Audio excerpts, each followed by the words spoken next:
He gave up a crown for her.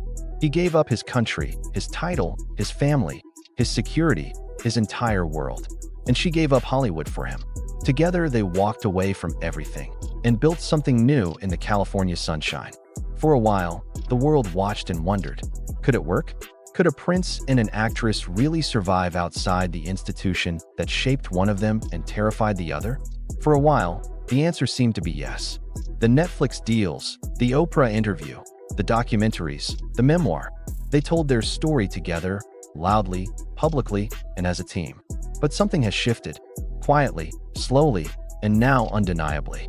Because in 2025 and into 2026, the sources closest to Harry and Meghan are no longer describing a united couple building a life together. They are describing two people being pulled in opposite directions by forces neither of them fully controls.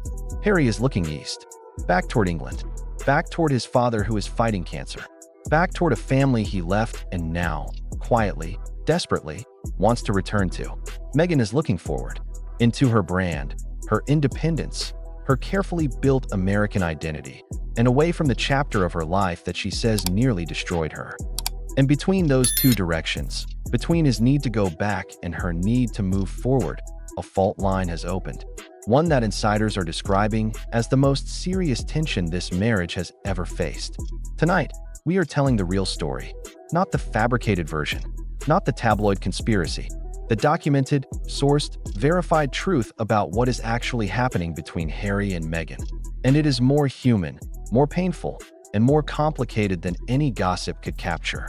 Welcome to Royal Report Daily, your #1 destination for real royal news, verified investigations, and the stories the palace doesn't want you to find. I'm your host. And if you are new here, subscribe right now and hit that notification bell, because what we cover on this channel, you will not find anywhere else. Every single week, we go deeper, we go further, and we go to places the mainstream media is too afraid to touch. Tonight is one of those nights. Let's get into it. To understand where Harry and Meghan are in 2026, you have to go back to January 2020, the announcement that shocked the world. Harry and Meghan stepping back from senior royal duties, giving up their publicly funded security, leaving Frogmore Cottage, eventually leaving the United Kingdom entirely and relocating to Montecito, California.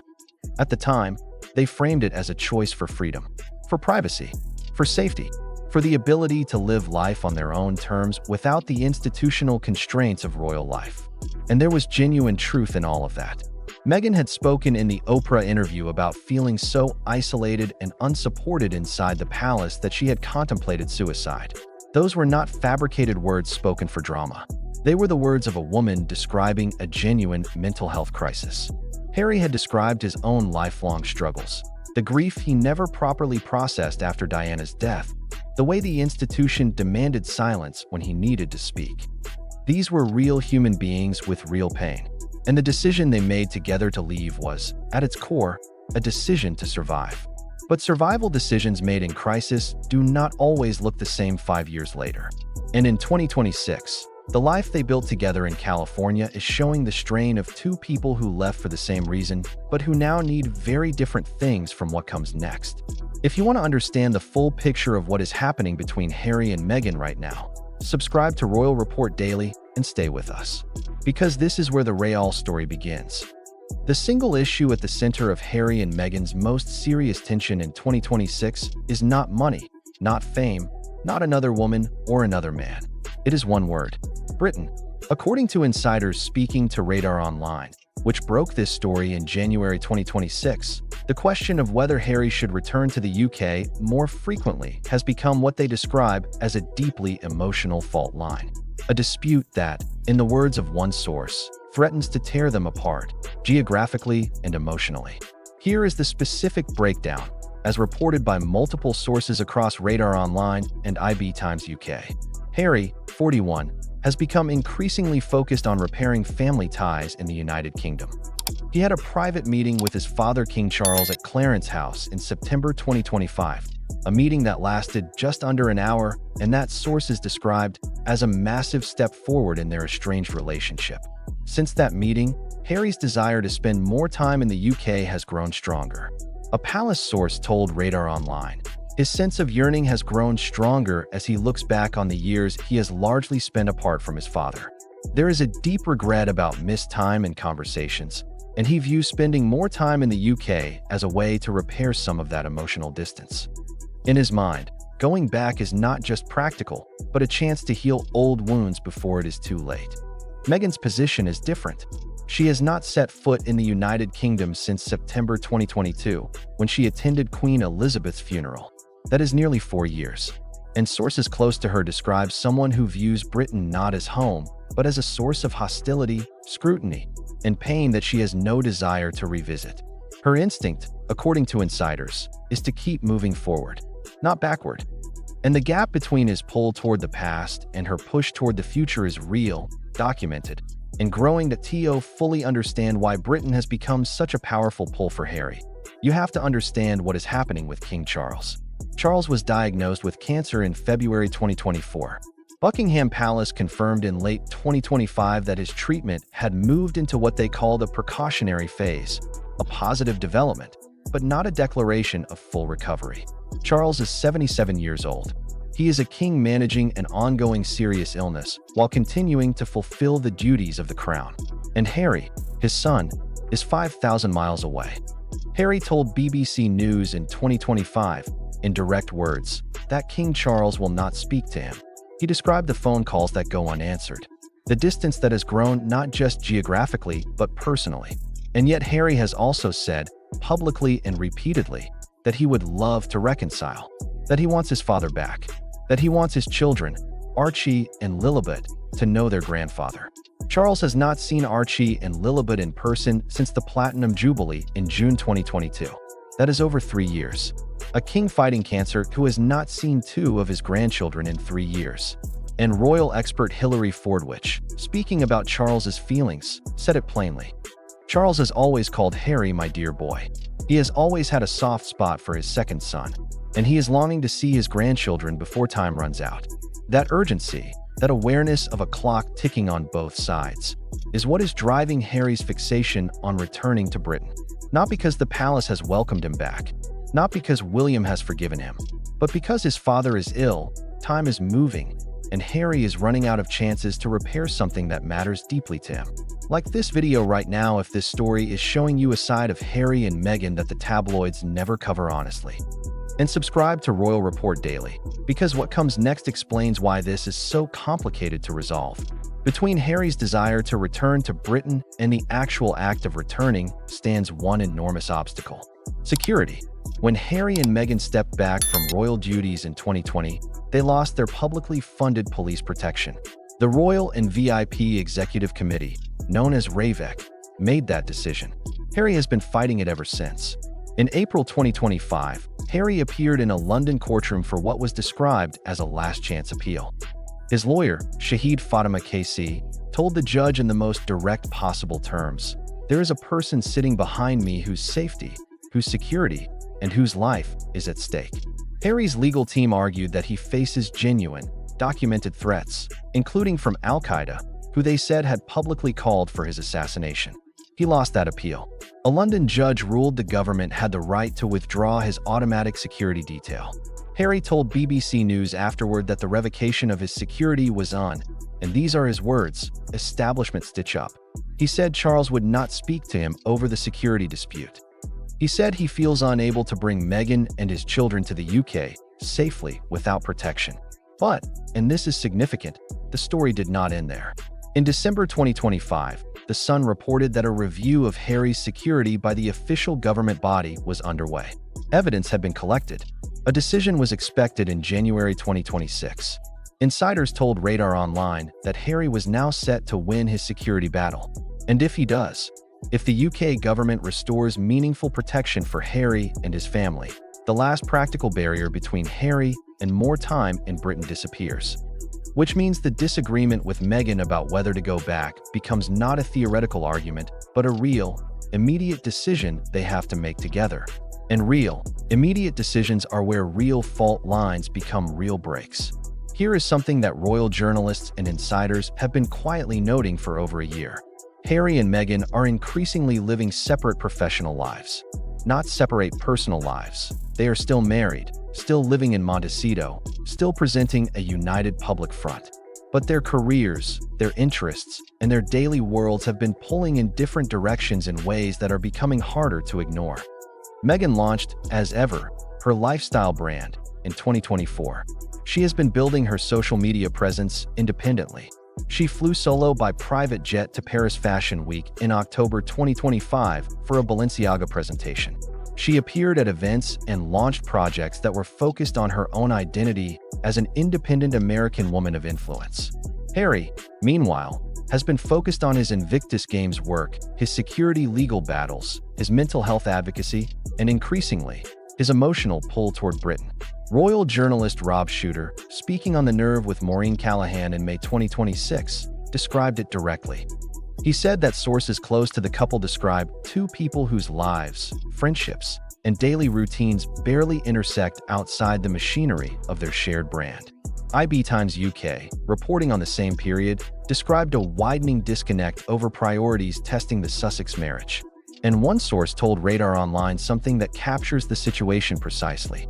They described Harry as disliking the photo opportunities that come with Meghan's brand content, including a Disneyland trip partly shared on social media, but accepting it as the price of keeping the brand earning. That is not a couple at war, but it is a couple navigating a significant gap between what each of them wants from their life. And gaps, when left unaddressed, have a way of widening. Do not go anywhere. Subscribe to Royal Report Daily and turn on notifications, because the next stage covers the financial reality that is adding pressure to everything else. Nobody in Harry and Meghan's world is publicly discussing their finances, but royal insiders and journalists have been piecing together a picture that adds another layer of pressure to an already strained situation. Harry's personal wealth is estimated by royal commentators at somewhere between $50 and $70 million. That sounds like an enormous sum. And for most people on Earth, it is. But Harry and Meghan do not live like most people. They live in a $14 million estate in Montecito. They travel by private jet. They maintain a full security operation that insiders estimate costs between $2 and $4 million annually, paid for privately since they lost government protection. Add legal fees. Harry has multiple active lawsuits, including a major case against Associated Newspapers over alleged unlawful information gathering, staff salaries, and the day-to-day costs of running what is effectively a small media empire, and the numbers add up fast. Royal journalist Rob Shuter, citing insiders, put it bluntly. They spend like $1 billion brand, but the income does not flow consistently enough to support that level of spending forever. The Spotify deal collapsed. The Netflix output has slowed. The As Ever brand is still building. And Harry, according to the Royal Observer's May 2026 reporting, is becoming increasingly concerned about their financial future. Sources claim Meghan had initially expected Harry's royal status to come with effectively unlimited resources. The reality of life as a self-funded private citizen, even a wealthy one, has been a different experience. None of this means they are broke. They are not. But financial pressure, even at the level of the ultra-wealthy, creates friction. And friction, added to the already existing tensions over Britain and diverging career paths, means that 2026 is carrying more weight than any year since they left. In 2027, the Invictus Games, Harry's proudest achievement, the international sporting event for wounded veterans that he founded and has championed for a decade, will be held in Birmingham, England. That means Harry will be going to Britain. Not just briefly, not just for a funeral or a court hearing. For an extended period, hosting one of the most important events of his public life on British soil. And the question that nobody has publicly answered is whether Meghan will go with him. A source close to Meghan told GB News that security will always be the deciding factor in whether she joins Harry in the UK. Meghan attended Invictus events in Vancouver in 2024 and Dusseldorf in 2022. But attending in Britain, in the country she left, in the media environment she describes as hostile, in the place that she has avoided for nearly 4 years, would be a different thing entirely. If she goes, it signals a willingness to face Britain again, a possible thaw in the relationship between the Sussexes and the institution they left. If she does not go, if Harry hosts the Invictus Games in his own country without his wife beside him, the optics tell their own story. And the question of what that story means for their marriage does not go away. The Birmingham Invictus is not just a sporting event. For Harry and Meghan, it is a test of their security situation, of their relationship to Britain, and of whether two people who have been pulling in different directions can find a way to stand in the same place at the same time. Like this video right now, and subscribe to Royal Report Daily, because the final two stages of tonight's story are about what this all really means. For Harry, for Meghan, and for two children growing up in the middle of it.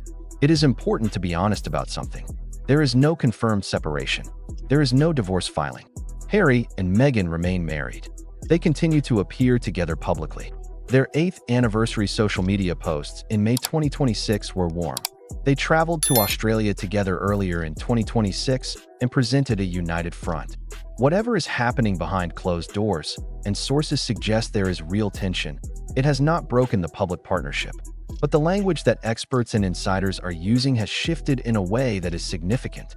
Words like fault line, deeply emotional dispute, threatens to tear them apart, widening disconnect, separate paths. These are not the words people use to describe a thriving marriage. They are the words people use to describe a marriage under serious pressure. Royal author Tom Bower, who wrote extensively about the Sussexes in his book Revenge, has been among the most vocal commentators noting the growing strain. And IB Times, in its May 2026 reporting, made a point that deserves to be said clearly. There is no public evidence that Harry and Meghan are planning a divorce. Neither has confirmed any of the claims being made about tensions. They have repeatedly presented a united front. What is happening may be a genuine working through of real differences between two people who love each other but want different things. That happens in marriages. It does not always end in divorce. It sometimes ends in compromise, in growth, in a couple finding a new version of what they are to each other. Whether Harry and Meghan can find that version, whether he can get enough of Britain without asking her to give up the American life she has built, whether she can give enough space for his grief and his longing without feeling abandoned by it, is the question that 2026 is asking them. And through all of this, through the fault lines and the financial pressures and the diverging careers and the security battles, there are two children. Archie, 6 years old, Lilibet, 4 years old. They are growing up in Montecito, California. They are, by all accounts from people who have seen them, happy, loved, and thriving. But they are also growing up in the middle of something that is bigger than any child should have to carry. Their grandfather, the King of England, has not seen them since June 2022. 3 years. A grandfather who is fighting cancer, who tells people he is longing to see his grandchildren, who has a soft spot for Harry that has never fully hardened even through years of public conflict. And two small children who do not yet understand why. Charles, according to multiple sources, has been quietly pushing for the security review to be resolved precisely because he wants Harry and his family to feel safe enough to visit. Because he wants to see Archie and Lilibet before, and this is the reality neither side wants to say out loud before it is too late. If Harry gets his security restored, if he returns to Britain more regularly, if Meghan eventually follows, then Archie and Lilibet get to know their grandfather. They get to know an uncle and cousins they have barely spent time with. They get a piece of the family story they were born into. If the fault line becomes a break, if the tension between Harry's pull toward Britain and Meghan's push away from it becomes irresolvable, then the children lose something they cannot yet name. A family that was never fully whole to begin with, fracturing further. That is the real human cost of everything we have been discussing tonight. Not the brand, not the titles, not the money. Two small children and the question of whether the adults around them can find a way to hold it together. Here is what I keep coming back to when I think about this story. Harry and Meghan are not villains. They are not heroes either. They are two human beings who made a series of enormous decisions under enormous pressure and who are now living with the consequences of those decisions in real time, in public, with no template for how to do it right. Harry is a man who lost his mother at 12 and who has spent his entire life grieving the family he never quite had. He left the royal family to protect his wife. But the longing he feels for his father, for his home country, for the version of belonging he gave up, that longing did not leave with him. It crossed the Atlantic and settled into the California sunshine, and it is still there. Every day, getting louder as his father gets older. Meghan is a woman who entered one of the most scrutinized institutions on earth and was made to feel, in her own words, like she could not survive inside it. She rebuilt herself on the other side of that experience. She built a brand, an identity, a life that is genuinely hers. And the idea of going back, of opening herself up again to the judgment and the hostility and the weight of that institution, is not a small ask. It is an enormous one. These are two people with real, legitimate, deeply human needs that are pulling in opposite directions. And the question of whether their love for each other is strong enough to find a path through that pull, that is not a tabloid question. That is the oldest question in the world. Can two people who need different things find a way to need them together? We do not know the answer yet. Nobody does. But Royal Report Daily will be here, honest, fair, and watching carefully for every development. Because this story is not over. It has barely begun. That is all for tonight's investigation on Royal Report Daily. If this video made you think, made you feel, or made you see this story differently, hit that like button right now. It takes 1 second, and it means everything to this channel. Subscribe if you have not already, and turn on notifications, because we post new investigations every week and you do not want to miss what is coming next. Share this video with one person who follows the royal story, because the more people who know the real truth, the better. I'm your host. This has been Royal Report Daily. Stay informed, stay royal, and I will see you in the next one. He wants to go back. She wants to move forward, and the space between them is growing. Subscribe to Royal Report Daily and be here when this story reaches its turning point.